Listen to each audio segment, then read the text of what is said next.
mahasiswa yang kadang-kadang apatis sama politik sehingga suka dibelokkan oleh sejarah gitu. Ya, sebenarnya kalau kita perhatikan teman-teman, mahasiswa itu satu segmen besar yang di dalamnya ada kelompok punya minat beda-beda. Ada yang punya minat di bidang politik, ada yang punya minat di bidang musik, ada yang punya minat di bidang seni, ada yang punya minat di bidang penelitian, itu banyak sekali. Tapi saya selalu melihat ada kelompok yang peduli dengan politik, dan kelompok ini yang kemudian terlibat dalam urusan-urusan kemasyarakatan. Misalnya ada kebijakan pemerintah yang dipandang tidak sesuai dengan prinsip keadilan, mahasiswa mengungkapkan ini yang peduli politik sangat terlibat langsung. Tetapi saya ingin sampaikan kepada semua, walaupun minatnya bukan pada persoalan politik,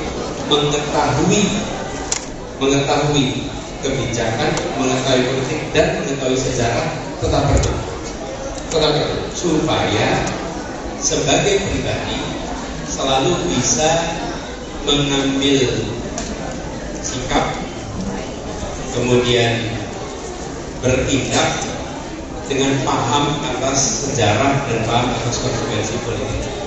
Jangan, kalau saya jangan apatis. Kenapa, teman-teman? Kalau ada, saya pernah merasakan tuh. Dulu kan saya di kampus ya, di kantin ngobrol sama mahasiswa. Pas ngobrol sama mahasiswa, saya ngobrol itu begini.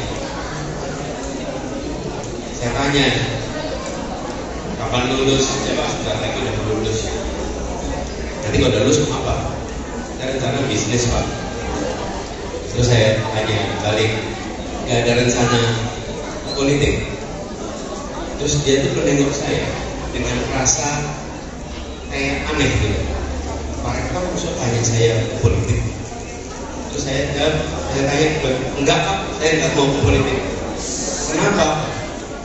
Karena politik itu kotor. Terus saya tanya balik, kalau bisnis bersih ya? Kalau bisnis bersih ya? Ya enggak juga Pak. Jadi saya bilang, bisnis dan politik itu sektor.